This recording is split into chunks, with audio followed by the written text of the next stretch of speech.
Baik,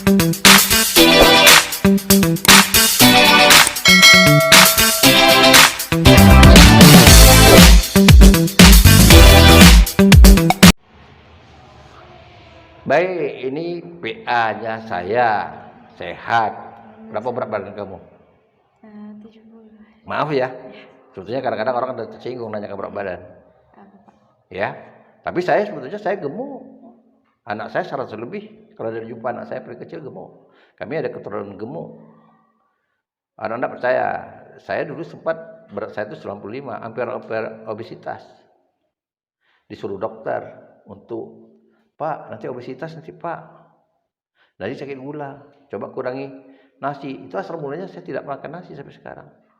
Pas waktu ke rumah dokter itu pulangnya saya katakan sama ibu, tidak usah lagi kurangin nasi, tidak makan nasi aja sama sekali. Ya pada mulanya berat, akhirnya saya tekad. Ya, jadi bukan berarti gemuk itu tandanya sehat. Memang tandanya sehat, tapi rentan penyakit. Nah, dalam ilmu kesehatan kan tahu berat ideal tuh ya dibandingkan dengan tinggi. Sekarang berat saya 70. Tinggi saya 57 kata 60. Kan 10 kilo harus lebih dari itu. Kalau lebih dari itu udah bisa cenderung ke obesitas. Kamu berapa tinggi? 156. Ah, 156 berat badan berapa? Kalau boleh saya tahu. 74. Nah, maunya agak 4 kilo dikurangi. Ya kan? Idealnya kamu 170. Ya. Karena nanti penumpukan lemak. Kalau udah lemak jenuh, sulit. Tahu rasanya? Makan makanan yang berserat. Satu. Jangan makan malam. Apalagi makan mie. Kadang-kadang mahasiswa ya, ingin praktis, malam mau tidur juga masak mie. Kami juga begitu dulu. Itu satu kardus tuh setiap bulan disiapkan di rumah. Yang Indomie rasa kari ayam lah, yang soto Medan lah, yang goreng lah. Telur tuh berpapan, 2 papan paling tidak. Akhirnya apa? Sekali masak satu orang tuh 2 bungkus, tambah lagi telur. Kenapa tidak besar badan? Ya, tanyakan ke dokter. Badan rupanya itu rusak kita. Rusak. Tambah lagi minum air gula. Tambah lagi es. Nah, itu semakin gemuk. Ya. Nah, kenapa saya kata gitu juga pengalaman juga pada ponakan saya. Mohon maaf nih, di konten saya ada. Saya kayaknya punya kewenangan tiba-tiba mendadak dia gula stadium tinggi, enggak sadar diri, meninggal udah. Anak adik saya berdua meninggal. Ya. Baru tamat dia pintar kuliah di Jakarta, tamat kuliah magang di Telkom, sebelum tamat lalu diangkat kontrak, tapi karena dia itu enggak pandai gaul-gaul mana-mana, pulang kerja tidur makan, ketika pulang saya katakan terlalu berat nih, terlalu gemuk nih. Akibatnya ya ajal juga ya. Tiba-tiba seperti itu. Jangan sampai seperti itu. Tumbang tiba-tiba masuk rumah sakit, ketika orang tuanya datang saja dia udah di ICU nggak sadar lagi. Umur pendek, akhirnya meninggal. Ya, nah, sekarang adiknya lagi perempuan, punya keturunan juga gemuk. Saya ingatkan juga, kuliah di ISI Jogja, seusia di atas Anda lah, gitu. Gemuk juga, saya ingatkan juga. Tapi kalau tidak mau ya, kita udah kasih gambar seperti itu. Oke, asal kamu dari mana? Indragiri Hulu, Pak. Indragiri Hulu di mana? Di Rengat. Rengatnya betul? Oh, Belilas. Bukan Rengat loh. Inhu. Adik, Belilas itu kan kita dari Tugu Ikan itu kan ke kanan. Iya kan? Belilas itu kamu keturunan dari orang tua dari Transmigrasi dulu? Trans dari Jogja. Iya, Trans Jogja kan? Karena itu kan banyak trans dari asal mulanya kan orang kampung Trans itu. Ya kan? Saya pernah loh di sana. Pernah mengajar sana, pernah nginap di sana. Tahu Hotel Bali? Tahu, Pak. Saya pernah beberapa kali nginap di sana. Kalau ngajar itu Yang nginep bisa dulu baru hotel Bali itu yang dianggap bagus ya. Sekarang kan ada hotel lagi besar, lagi ramai kan. Saya ngajar itu di pasar yang dulu kan terbakar tuh. Oh iya Pak. Kan ada jalan tuh ke dalam pasar, samping pasar itu ada SD sebelah kanan. Di Blok A. Iya, Blok A. Itu tempat kami mengajar dulu, guru-guru yang kuliah. Jadi saya sedikit banyak kenal itu. Ya, udah jemput? Iya, oke. Hati-hati ya. Ya, udah kenal jelas itu. Paham? Nah, berarti Bapak masih hidup? Alhamdulillah masih. Ibu masih? Masih. Punya kebun sawit? Iya, kan rata-rata kan begitu orang punya kebun sawit. Nah, kamu anak keberapa? Anak terakhir Pak dari 2 bersaudara. Anak terakhir dari 2 bersaudara. Yang besar siapa? Laki-laki perempuan? Ada Mas di Sulawesi kerja. Mas di Sulawesi kerja. Oh, jauh? Iya Pak. PT. Di PT dulu tamat sekolahnya di mana? Di Stiper Pak, Jogja. Oh, Stiper Jogja. Perkebunan. Iya. Dan dulu tamat kerja di PT. Dapatnya di Sulawesi. Sulawesinya di mana? Di Palu, di mana? Di Palu atau di mana? Kalau Palu saya pernah Di Palu. Palu Pak. Saya pernah ke Palu. Di dalam masuk lagi gitu. Oh, kalau Palu saya pernah ke Palu. Beberapa kali yang gempa atau beberapa Palu itu. Oh iya Pak. Nah, ada hotel pinggir pantai, ada masjid yang terapung gitu. Saya pernah ke masjid itu loh. Jadi saya hafal pas lihat itu apa? Waktu terakhir saya ke Palu itu, bukan waktu terakhir ya. Setelah itu pernah juga saya ke Palu ketika Pasca Ungu kampanye. Saya di Palu. Pas membawa mahasiswa untuk main teater di sana. Di Taman Budaya. Oh, di sana ya. Yang kedua kamu yang bontot.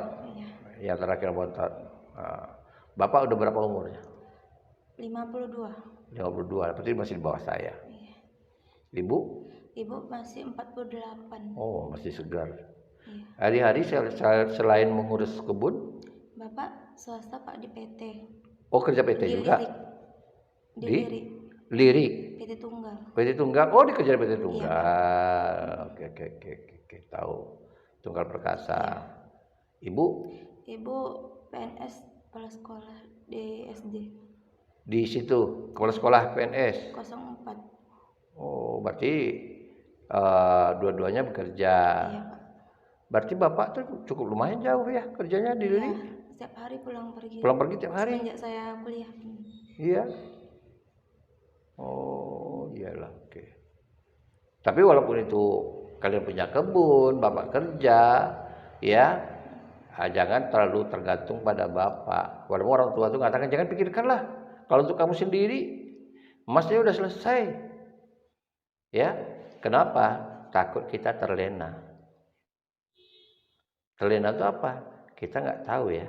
Tiba-tiba ada bencana, mudah-mudahan tidak ya. Amit-amit jabang bayi kata orang, mudah-mudahan tidak.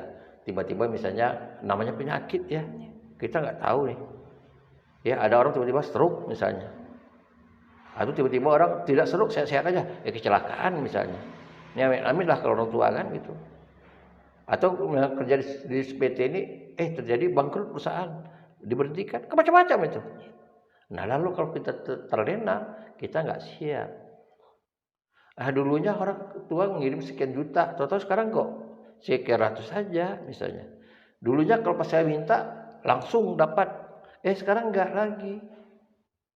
Jangan sampai seperti itu. Nah, sekarang saya tanya, pernah enggak pisah dengan orang tua? Apa? Pernah enggak pisah jauh dengan orang tua? Dulu pernah mondok juga Pak. Di? Dekat rumah juga di Samsudin, Blok B. Oh, mondok namanya. Ya. Tingkat? SMP, SMA? SMP. Sampai SMA, habis itu SMA nggak betah, pindah.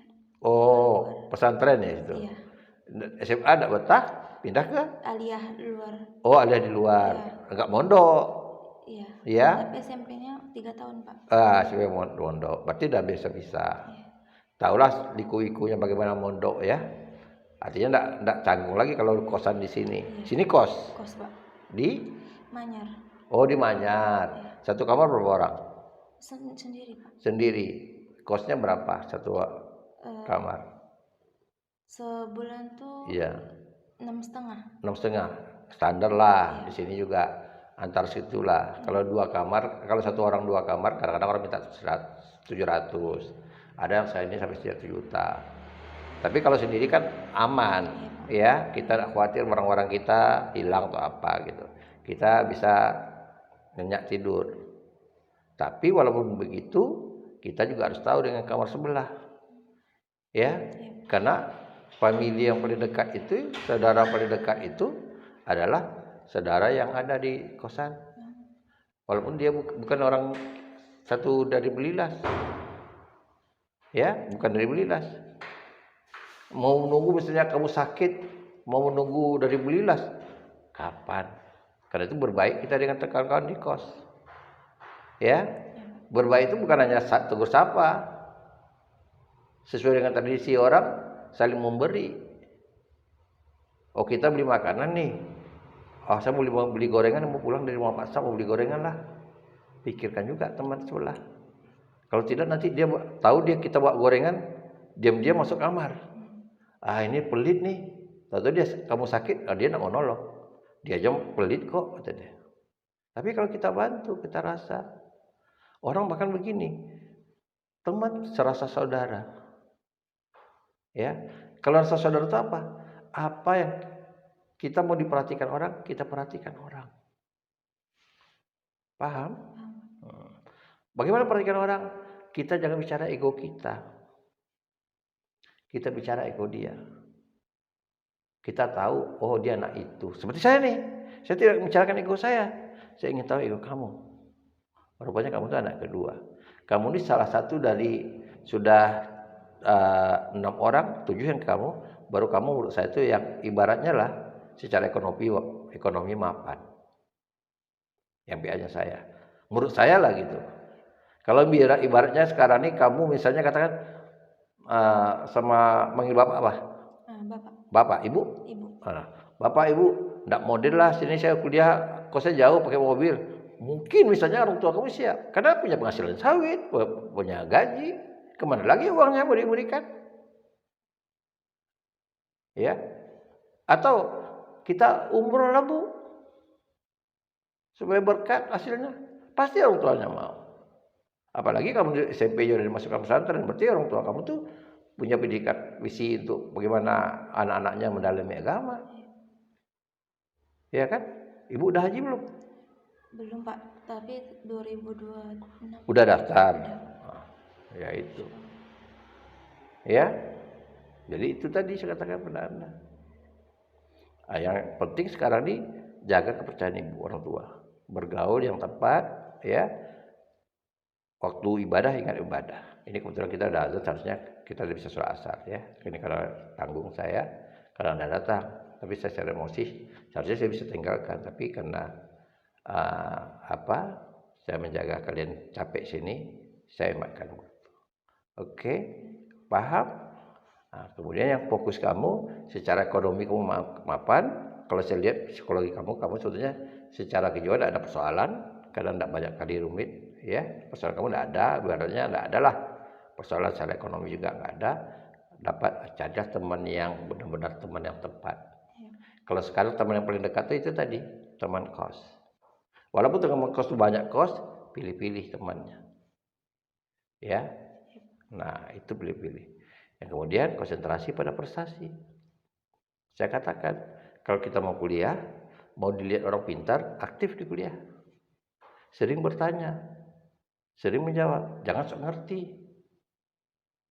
Kalau kira-kira kita pengen kira-kira misalnya tidak mungkin lagi diulang oleh dosen, nunjuk, Pak saya kurang paham dengan ini Pak, bisa tidak Bapak ulangi? Bu saya kurang paham dengan ini. Gitu, bisa tidak? Kalau saya kan kuliah pakai YouTube, tinggal ada buka aja lagi. Gitu, saya kan bisa videokan. Gitu, paham? Nah, oke. Panggilan kamu apa? Aufar. Iya. Oh, jadi di rumah juga Aufar. Iya. Teman-teman tahu dah Aufar. Iya. Jadi Aufar ya. Aufar apa namanya? Aufar Salsabila. Aufar Salsabila. Oh, Aufar Salsabila. Iya. Jadi dipanggil Aufar. Iya. Ya memang orang Indonesia itu sering kata pertama jadi nama. Oke. Tapi kalau di rumah Eh, Ayu dipanggil atau Ade? Ade. Ade. Ya, karena anak paling kecil kan? Ya. Nah, oke. Tapi jangan sampai kemanjaan itu, ya. Jangan sampai kemanjaan dibawa di kampus juga. Baik, makasih ya. Mudah-mudahan kamu sukses kuliah di bahasa Indonesia. Mudah-mudahan tidak salah pilih, ya. Dan ada suka bahasa Indonesia. Nah, mudah-mudahan ya bagaimana sukanya supaya ada tertarik. Bagaimanapun materi di kuliah itu kalau kita suka aja, kalau kita sudah masuk ya kita harus ikuti gitu. Ya, itu aja. Makasih. Dan masih ada teman kamu lagi, ya, yang ke-8, yang satu orang lagi nanti kita carikan waktu. Mudah-mudahan dengan saya video kali ini saling mengenal. Ya. Baik, makasih. Assalamualaikum warahmatullahi wabarakatuh.